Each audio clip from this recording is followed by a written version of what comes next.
Seu nome? Fábio. Seu? Alessandra. Como é que era a sua situação antes de chegar na Igreja Universal? Bispo, antes de chegar na Igreja Universal, eu era uma pessoa muito depressiva, eu era viciado em drogas, eu era viciado em crack, cocaína, maconha. Chegou o crack. Cheguei ao crack. E eu vivia uma vida muito depressiva. Eu pensava constantemente em me matar, tirar minha vida, porque eu achava que para mim não tinha jeito. Eu praticava furtos, eu roubava, eu traficava, mas nada disso preenchia a minha vida. Foi assim que eu cheguei na Igreja Universal. O que é que você fez para mudar? O que é que aconteceu na sua vida? Quando eu cheguei na Igreja Universal, eu comecei a ouvir tudo que era ensinado no altar. Eu comecei a pôr em prática tudo que o homem de Deus em cima do altar falava, para mim ser dizimista, para mim fazer meus votos, fazer sacrifícios. E assim eu fui obedecendo. E Deus começou a transformar a minha vida. Deus começou a mudar a minha vida econômica. Eu cheguei ganhando um salário mínimo. E ali eu fazendo meus votos, fazendo os meus sacrifícios, Deus começou a transformar a minha vida. Eu fui crescendo. E ali eu conheci a minha esposa. Nós nos casamos. E ali Deus começou a abençoar ainda mais. Eu cheguei a um ponto, bispo, para quem ganhava um salário mínimo, meu salário eu ganhava 60, 70 mil reais por mês. Eu trocava de carro a cada 6 meses. Cada 6 meses eu trocava de carro. Eu esbanjava dinheiro. Eu tinha uma condição econômica, cheguei a ter uma condição econômica muito grande. Você trabalhava com o quê? Eu ainda trabalho com ferro e aço. E eu trabalhava como vendedor. E isso, meu salário, eu trabalhando ainda como funcionário, eu tirava de comissão 60, 70 mil reais.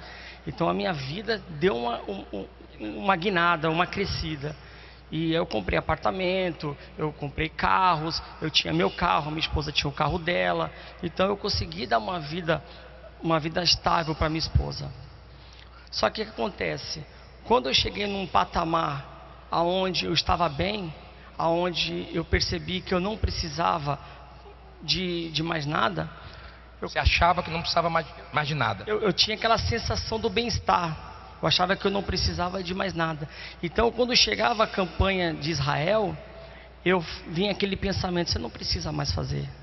Você já tem tudo, você vai querer mais o quê? Então, eu pegava o envelope. Por que eu pegava o envelope? Porque todo mundo me conhecia, e se eu não pegasse o envelope, todo mundo ia pensar: pô, o Fábio está ficando de fora da fogueira santa. Então eu pegava o envelope com um valor razoavelmente alto, só que quando chegava no dia de cumprir, ou eu dava um cheque sem fundo, ou eu colocava o envelope vazio. Então foi assim que eu comecei a pensar, eu comecei a desprezar o altar, eu comecei a não ouvir o que mais saía do altar. E a minha vida começou a um declínio. Eu comecei a declinar. E eu comecei a tocar no dízimo. Eu tirava o dízimo quando eu queria. Quando eu achava que tinha que dar o dízimo, quando o valor era muito alto, eu não dava o dízimo. Quando o valor era razoavelmente, aí eu dava. E assim foi a minha vida, bispo. Eu acertei no altar no começo. Só que a minha vida, o meu caráter, a minha personalidade, ela nunca mudou. Eu era um Jacó da vida. Então o que aconteceu? Com tudo isso, eu comecei a atrair a minha esposa. Mesmo dentro da igreja, eu comecei a atraí-la. Eu voltei a usar droga, eu voltei para o tráfico, eu fui preso, eu virei mendigo. Só ter uma ideia, eu virei mendigo. Eu morava num apartamento muito bom, e eu passei a morar debaixo do viaduto. Foi assim que aconteceu comigo, bispo. Você nesse período continuou na fé? Continuando na fé, bispo. Vendo o declínio dele, como o senhor falou, ele subiu, né? E aí ele começou a descer.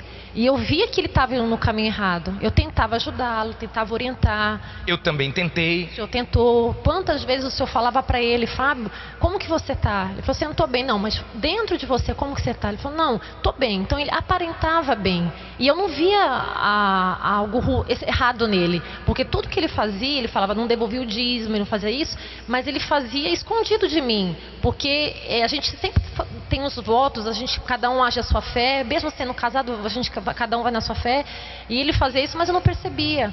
Então eu percebia ele caindo na fé. Como o senhor falou, o senhor orientava, ajudava também. Eu procurava o senhor, bispo, ele não está legal. O senhor conversava com ele, mas ele aparentava e queria ficar de pé, até o momento que ele não conseguiu mais sustentar. Como ele falou, como Jacó, chegou uma hora que ele viu que ele tinha que mudar dentro dele, né? Ele não estava mais aguentando aquele disfarce todo, porque ele tinha medos. Ele ia na igreja, mas eu percebia que ele não ficava no salão na reunião de sexta-feira. Eu procurava ele, eu no salão, e ele pegava e descia. Ele não ficava porque ele sabia que ele estava errado. O interior dele falava com ele. Yes. Quer dizer que ele se afundou, foi morar na rua. Vocês têm uma filha? A gente tem uma filha, né, que na época tinha em torno de 5 a 6 anos de idade, né? Então ele nem ficava mais em casa. Eu passava embaixo do viaduto, que eu descobria onde ele ficou. Eu passava e ele ia de carro, para você ter uma ideia. Ele deixava o carro e entrava embaixo do viaduto para usar droga. E cada um tinha o seu carro. Eu passava, via o carro estacionado ali. E eu falava, meu Deus, ele está aí dentro, embaixo do viaduto. Ele deixava de ficar em casa comigo, com a minha filha, e ficava lá embaixo do viaduto usando droga. Ele foi pro fundo do poço. Fundo do poço, bispo. Tudo por causa que acabou aquele bons olhos com o altar. Ele já não via o altar como algo santo, algo que mudou a nossa vida no começo. Ele já não via mais isso. Depois, você continuou sacrificando. O que aconteceu? E aí, assim, eu continuei fazendo os meus votos. Mas até que um dia eu também não aguentava mais. Eu falava, meu Deus, tem que haver uma transformação. E eu falei, é tudo ou nada. Foi numa fogueira santa final de ano também. Falei, até dezembro, meu Deus, tem que acontecer alguma coisa. Eu peguei tudo que a gente tinha, porque a gente conquistou muito, mas começamos a perder. Porque tudo que ele conquistou, ele já não estava mais vindo para o altar. Eu vinha, Deus, graças a Deus, nunca deixou faltar nada. Eu tinha tudo, assim, para mim, não faltava. Então, naquele momento, eu peguei tudo que eu tinha, tudo mesmo, coisas novas que ele tinha comprado. Eu estava na fé na fogueira santa. Ele chega em casa, apareceu com máquina de lavar nova. Eu falei, não, é tudo. Catei tudo que eu tinha, coloquei no altar. Falei, meu Deus, é tudo ou nada. Ou o Senhor muda a minha história, ou então eu acabo aqui com tudo. Porque alguma coisa tem que acontecer. E aí? Ajuntei, deu 4 mil reais, tudo que eu tinha. Coloquei no altar e eu aguardei na fé, sem duvidar, porque eu sabia que eu tinha feito o meu melhor. 2 semanas depois, ele voltou para casa pedindo uma nova chance. Ele falou, preciso mudar. Das outras vezes ele pedia ajuda também, mas ao mesmo tempo que ele pedia, ele já não queria mais. Mas aquele dia eu vi que tinha sido algo diferente. E o engraçado, não tem nada engraçado nisso, que quando ela foi fazer o sacrifício, eu falei para ela assim, você não vai dar dinheiro nessa igreja. Você, rapaz. Eu falei, você não vai dar dinheiro nessa igreja. Você não vai dar dinheiro para esses pastores. Você não vai. Você está proibida.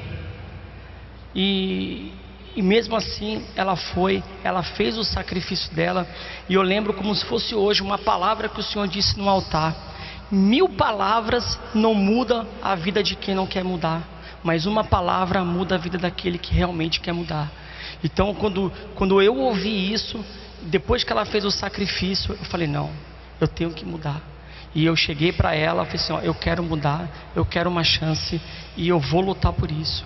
Foi quando eu retornei de novo, eu tinha sido preso, eu fui condenado a 16 anos de prisão.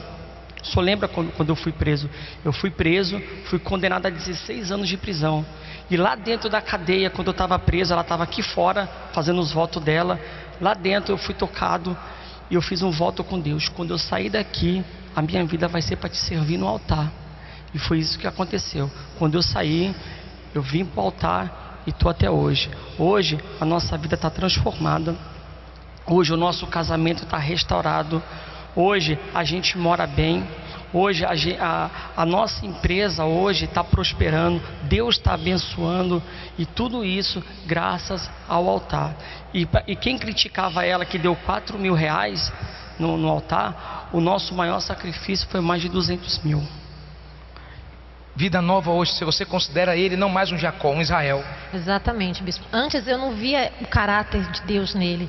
Hoje eu vejo, através, não é de palavras, bispo, eu vejo atitudes. Hoje ele é um homem mais calmo, dá para você ver a serenidade nas palavras dele. O caráter dele mudou. Como pai. Como pai, como marido. O meu casamento hoje é muito melhor do que antes. Se antes eu achava meu casamento bom, estava uma aparência só. Hoje não, hoje eu posso provar de um casamento abençoado. Ele falou de estar sendo preso de 16 anos que ele ia pegar, ele pegou 3 meses.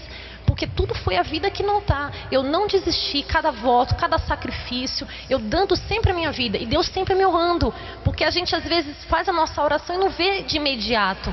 Mas isso vai mudando a nossa força. Porque eu também sou diferente. Eu passei por todo esse problema e hoje eu vejo mais forte, eu vejo mais que Deus é comigo. E até o senhor também uma vez falou assim, Alessandra, Deus não falha, Deus é fiel. Então tudo isso que a gente passou, eu vi a fidelidade de Deus comigo. E hoje o mínimo que eu posso fazer, bispo, é ser fiel a Deus em tudo. Hoje você está bem, mas eu continuo no altar, continuo colocando a minha vida. A gente já está na fé. O que Deus pedir, Deus já me pediu algo que eu falei, meu Deus, me dá força. É uma loucura, mas eu quero mais de Deus, eu quero honrar. Eu posso estar bem, mas eu sempre vou estar agindo na fé com loucura. Parabéns, Deus abençoe.